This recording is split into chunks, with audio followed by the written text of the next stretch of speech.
آج ہم پڑھیں گے چیپٹر 3 لٹریچر ریویو۔ آپ کو یاد ہوگا ہم ریسرچ میتھڈالوجی پڑھ رہے تھے جب چیپٹر 1 میں، یعنی ریسرچ میتھڈالوجی کیا ہوتا ہے۔ ہم نے دیکھا تھا کہ from the start till and, جب آپ ریسرچ کو اسٹارٹ کرتے ہیں وہاں سے اور آخر تک ریسرچ کے اینڈ تک، یہ پورا جو ہول پلان ہوتا ہے اسے ریسرچ میتھڈالوجی کہتے ہیں۔ اس کے کچھ اسٹیپس تھے، ہم دیکھ رہے تھے کہ پہلے آپ پرابلم ایک سلیکٹ کرتے ہیں، پھر اس کو ڈیفائن کرتے ہیں، پھر اس سے ریلیٹڈ آپ کوشچنز بھی پریپیئر کرتے ہیں، آبجیکٹیو سیٹ کرتے ہیں، اس کے بعد آپ لٹریچر کا ریویو کرتے ہیں۔ لٹریچر ریویو یہ نام آپ نے وہاں سنا تھا، لیکن اب ہم اس کو پورا اس ہول چیپٹر میں اسٹڈی کریں گے اچھی طریقے سے کہ یہ کیسے کرتے ہیں، کیا ہے اس کی سگنیفیکینس، اس کی امپورٹنس کیا ہے۔ لٹریچر ریویو میں نے جیسے کہ بتایا کہ ماضی کی جو اسٹڈی ہو چکی ہیں اب تک، یا جو کتابیں لکھی جا چکی ہیں، اسکالرلی آرٹیکلس اگر کوئی لکھے گئے ہیں، ان سب کو ایگزامن کرنا، یہ سسٹمیٹک وے میں یہ لٹریچر ریویو کہلاتا ہے۔ اس میں آپ انالائز کرتے ہیں، کمپیئر کرتے ہیں، سینتھسائز کرتے ہیں پریویس نالج کو، تاکہ آپ انڈرسٹینڈ کر سکیں کہ کیا پیچھے اسٹڈی ہو چکی ہے اور کیا ابھی مزید باقی ہے۔ تو لٹریچر ریویو آپ کو یہ ہیلپ دیتی ہے، یہ آپ کو مدد کر دیتی ہے۔ ایک تو آپ کو سورسز مل جاتے ہیں، آپ کو کافی ساری چیزیں پہلے سے ہی ریڈی مل جاتی ہے۔ اس کے علاوہ یہ کہ آپ وہ دیکھتے ہیں کہ اس میں گیپس کیا کیا تھے، پچھلی اسٹڈی میں کیا ویکنیسز تھیں، کیا اسٹرینتھ تھیں، کیا گیپس تھے، ان کو اب آپ اپنی نیکسٹ اسٹڈی میں فل کرنے کی کوشش کریں گے ڈیفینیٹلی، جب آپ اپنا نیکسٹ ریسرچ کریں گے۔ تو لٹریچر ریویو اس لیے آپ کو ہیلپ کرتا ہے ان چیزوں میں۔ اس کی سگنیفیکینس یعنی اس کی اہمیت، اس کی امپورٹنس کیا ہے، یہ بیک گراؤنڈ نالج پرووائڈ کرتی ہے آپ کو کہ ماضی میں اس کے اوپر کام، آپ کا جو ٹاپک ہے ماضی میں اگر اس کے اوپر جو بھی کام ہوا ہے اس کی ایک بیک گراؤنڈ نالج آپ کو مل جاتی ہے۔ اس میں جو پہلے ریسرچ ہوئی ہوئی ہے اس پہ اگر کوئی گیپ ہے تو ان کو آئیڈینٹیفائی کرے گی، ڈپلیکیشن کو اوائڈ کرے گی آپ کو، یعنی کہ آپ کو نظر آ رہا ہے کہ ایک پہلے اسٹڈی ہو چکی ہے جو چیز، اسی کے اوپر دوبارہ نہ کیا جائے، اس میں اگر کوئی گیپس ہیں ہاں تو ان کو فل کر دیں، کوئی اس میں ویکنیسز تھی تو ان کو ٹھیک کر لیں۔ اور اس کے علاوہ یہ کہ یہ تھیوریٹیکل فریم ورک بھی آپ کو ڈیولپ کر کے دیتی ہے، تھیوری کا ایک فریم ورک بنا کے دیتی ہے، ریسرچ میتھڈالوجی کو گائیڈ کرتی ہے یہ، یعنی کہ آپ نے اپنی ریسرچ کو کس سمت میں لے کے جانا ہے یہ آپ کو پراپر گائیڈنس دے گی۔ اس کے علاوہ آپ کو گائیڈنس یہاں سے مل جائے گی۔ انہینس کریٹیکل تھنکنگ، یہ وہ بھی آپ کی انہینس کرے گی، سپورٹس ریسرچ آبجیکٹیوس، اور آپ کے جو آبجیکٹیوس ہوں گے ان کو بھی سپورٹ کرے گی۔ اور اس کا آخری پوائنٹ یہ ہے کہ یہ کریڈیبلٹی کو اسٹیبلش کرے گی۔ کیا کریڈیبلٹی؟ ایسے کہ جب آپ نے پہلے پیچھے اسٹڈی کی ہوئی ہوگی اور جب آپ اپنا ریسرچ کنڈکٹ کریں گے اس کے بعد آپ ریفرنسز ایڈ کریں گے، ریفرنسز بھی اسی چیپٹر میں آئے گا ابھی، تو یہ چیزیں آپ کی جو ریسرچ ہوگی اس کو کریڈیبل بنائیں گے۔ یعنی آپ ایسی باتیں تو نہیں کر رہے ہوں گے نا، آپ نے پیچھے بھی پہلے اسٹڈی کی ہے تو آپ اس کی بھی حوالے دیں گے، تو جس کی وجہ سے آپ کی ریسرچ جو ہے وہ کریڈیبل بن جائے گی۔ اب ہم دیکھ لیتے ہیں بلوم ٹیکسانومی۔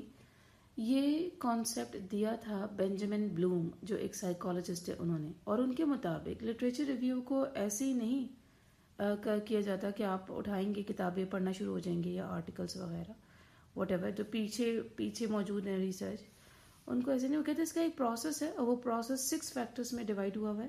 اس کے 6 فیکٹرز میں سب سے پہلا ہے ریممبرنگ، یعنی یاد کرنا یا ریکال کرنا انفارمیشن کو، جو بھی انفارمیشن موجود ہے پہلے سے، ریسرچ جو آپ کی جس کو آپ اسٹڈی کر رہے ہیں جو بھی پہلے سے موجود ہے اس کو ریکال کرنا۔ پھر انڈرسٹینڈنگ ہے سیکنڈ، یعنی ایکسپلین کرنا جو آئیڈیاز ہیں۔ اس کے بعد اپلائنگ، یعنی جو نالج آپ نے حاصل کی ہے اس کو اب آپ نیو سچویشن میں کیسے ڈالیں گے۔ ایک ریسرچ ہوئی تھی پہلے، فرض کریں کسی ٹاپک پر، اب آپ اسی ٹاپک پہ ریسرچ کنڈکٹ کرنے والے ہیں، تو پہلے تو آپ اسے اسٹڈی کریں گے نا، لٹریچر ریویو کریں گے پیچھے والے کا، تو یہ جو آپ نے وہاں جو آپ نے اسٹڈی کی اس کی نالج جو آپ کو ملی ہے وہ اب آپ اپنی سچویشن میں آج کے دور میں آپ اسے کیسے اپلائی کریں گے، وہ اپلائی کرنا۔ پھر اینالائزنگ ہے، بریکنگ انفارمیشن انٹو پارٹس، اس کو آپ کئی حصوں میں توڑ دیں گے۔ اینالائز کرتے وقت آپ انفارمیشن کو کئی پارٹس میں ڈیوائڈ کر دیں گے تاکہ اس کی امپلیمنٹیشن آسان ہو۔ ایویلویٹنگ جو ہے نیکسٹ اس کا ہے ایویلویشن یا ایویلویٹنگ اس میں کیا ہوتا ہے، آپ جج کرتے ہیں یا کرٹیسائز کرتے ہیں آئیڈیاز کو، اور اس کے بعد ہے کریشن، آپ نیو نالج کریٹ کرتے ہیں. یعنی اس میں آپ فائنلی ایک نیا آئیڈیا ڈیولپ کر لیتے ہیں. یہ ہے بلوم ٹیکسانومی کے 6 فیکٹرز. پھر وہی گھسا پیٹا سوال کہ لٹریچر ریویو کا مقصد کیا ہے، آپ کیوں کرتے ہیں؟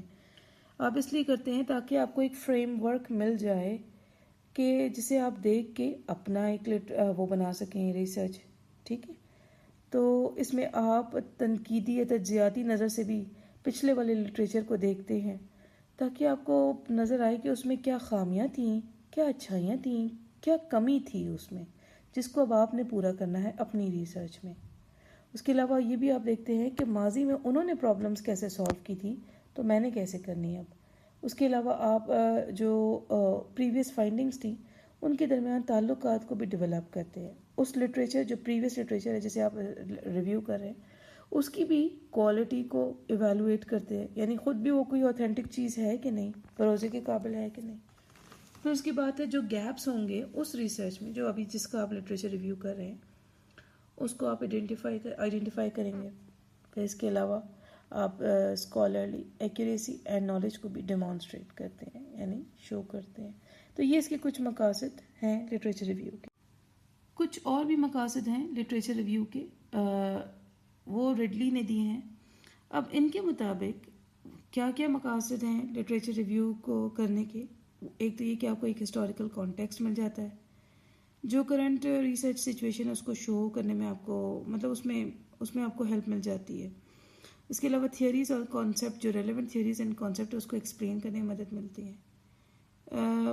اس کو علاوہ یہ کہ جو امپورٹنٹ ٹرمینالوجیز ہیں وہ آپ کے سامنے آ جاتی ہیں جب آپ ریسرچ کنڈکٹ کر رہے ہیں. And if you are a beginner اور آپ کو ٹرمینالوجیز کی سمجھ نہیں تو وہ آپ کو لٹریچر ریویو سے بڑا اچھا ہیلپ مل جاتی ہے.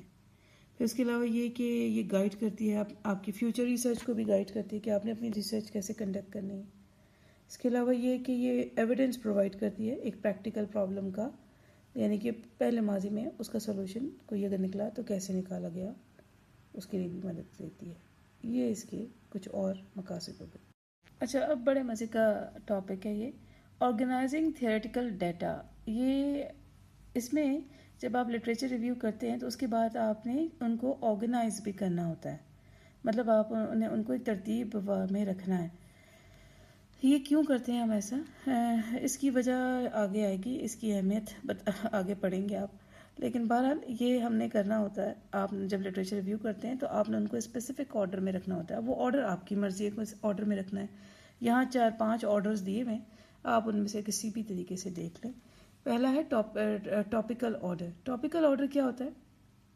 اس میں آپ لٹریچر کو جو بھی آپ نے اسٹڈی کیا ہے ان کو تھیم وائز، ٹاپک وائز یا مین آئیڈیاز جتنے بھی ریلیٹڈ ہوں گے اس حساب سے آپ ان کو ارینج کر کے رکھتے ہیں.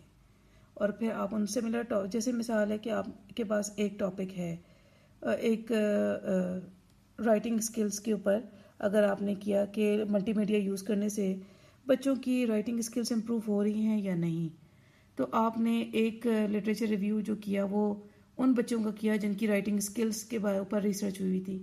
ایک لٹریچر ریویو آپ نے ان کا کیا جن میں ملٹی میڈیا یوز ہوا. ایک لٹریچر ریویو آپ نے وہ کیا جہاں ملٹی میڈیا نہیں یوز ہوا.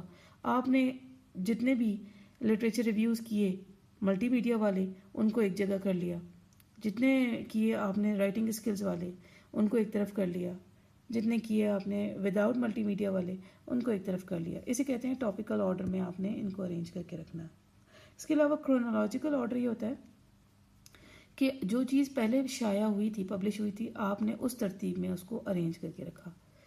تو مثال ہے کہ آپ نے کے پاس 6-7 آرٹیکلز ہیں جو اسی ٹاپک کے اوپر ہیں جو آپ جس کے اوپر ریسرچ کرنے والے ہیں.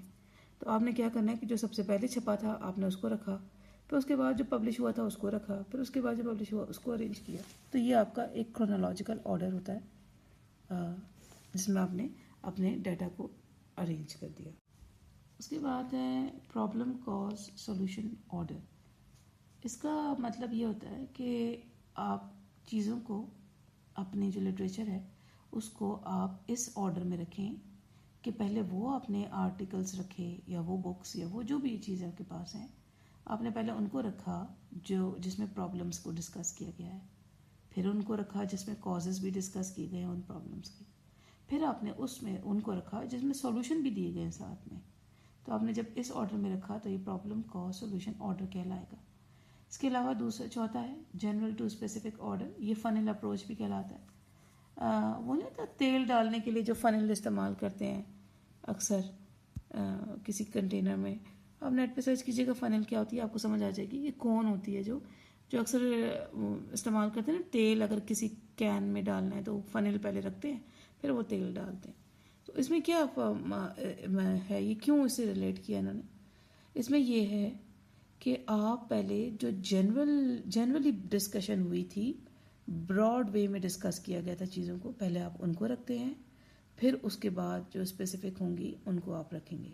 مثال ہے کہ ملٹی میڈیا کیسے امپروو کر رہا ہے بچوں کی رائٹنگ اسکلس کو انہینس کر رہا ہے. تو اس پہ آپ نے اگر کوئی لٹریچر ریویو کیا ہے تو اب آپ ان کو کس آرڈر میں رکھیں گے؟ پہلے آپ نے وہ والے آرٹیکلس یا وہ چیزیں پڑھنا شروع کی جہاں رائٹنگ اسکلس کی مسئلے تھے، پھر آپ نے وہ آرٹیکلس شروع کیے جہاں ملٹی میڈیا کے جو تھا وہ ریلیٹ کر رہا تھا اس سے کیا رائٹنگ اسکل سے، تب آپ نے اس کو بھی ایڈ کر دیا. اب تھوڑا اسپیسیفک ہو گیا آپ کا ٹاپک، پھر مزید آپ نے اس کے کازز اینڈ پرابلمس. تو یہ جو چیزیں ہوں گی اس طرح آپ اسپیسیفک ہوتے کرتے جا رہے ہیں. یعنی آپ فنل دیکھتے ہیں اوپر سے منہ کھلا ہوتا ہے نا، آہستہ آہستہ آہستہ وہ کلوز ہوتا جاتا ہے. تو بالکل وہی اپروچ یہاں پر اپلائی ہوتی ہے، جنرل سے اسپیسیفک. لاسٹ اس کا ہے کہ آپ اسپیسیفک سے جنرل کی طرف جائیں گے. یہ اپوزٹ ہے فنل اپروچ کا. اس میں آپ پہلے اسپیسیفک ٹاپکس کو پہلے دیکھ رکھیں گے اور پھر اس کے بعد آپ جو براڈر جو آئیڈیاز ہیں اس طرف بعد میں آتے ہیں. تو اگر آپ اس آرڈر میں دیں گے تو یہ اسپیسیفک ٹو جنرل آرڈر کہلائے گا. اب اس کی بھی اہمیت ہے، کیوں ہم ڈیٹا کو تھیوریٹیکل ڈیٹا جو بھی لٹریچر ریویو آپ نے کیا ہے اس کی جو ریلیٹڈ چیزیں ہیں ان کو کیوں آپ آرگنائز کریں، اس کی کیا ضرورت ہے. تو اس کی امپورٹنس وہ یہاں دیکھ لیں. وہ کہتے ہیں کہ تاکہ جو پریویس اسٹڈی ہے اس کو آپ کلیئر اور سسٹمیٹک وے میں پریزنٹ کر سکیں. اس کے علاوہ آپ جو ویریس اسٹڈیز ہوں گی ان کی ڈفرینسز کو، ان کی ریلیشن شپس کو آپ آئیڈینٹیفائی کر سکیں. اس کے علاوہ ریسرچ میں جو گیپس ہوں گے ان کو آپ آئیڈینٹیفائی کر سکیں گے. اس کے علاوہ تھیوریٹیکل فاؤنڈیشن ایک بہت اسٹرانگ آپ کو پرووائڈ کر دے گا یہ. اور پھر اس کے بعد یہ کہ کریٹیکل تھنکنگ، انالیٹیکل سکلز آپ کی یہ ڈیولپ کرے گا. تو اس لیے ہمیں اس ڈیٹا کو ایک آرگنائز وے میں، جتنا بھی ڈیٹا آپ کے پاس ہوگا پہلے سے اس کو ایک آرگنائز وے میں رکھیں. اور کس وے میں رکھنا ہے وہ 5 ابھی پیچھے آپ نے دیکھ لیتے ان میں سے جو طریقہ آپ کو صحیح لگے.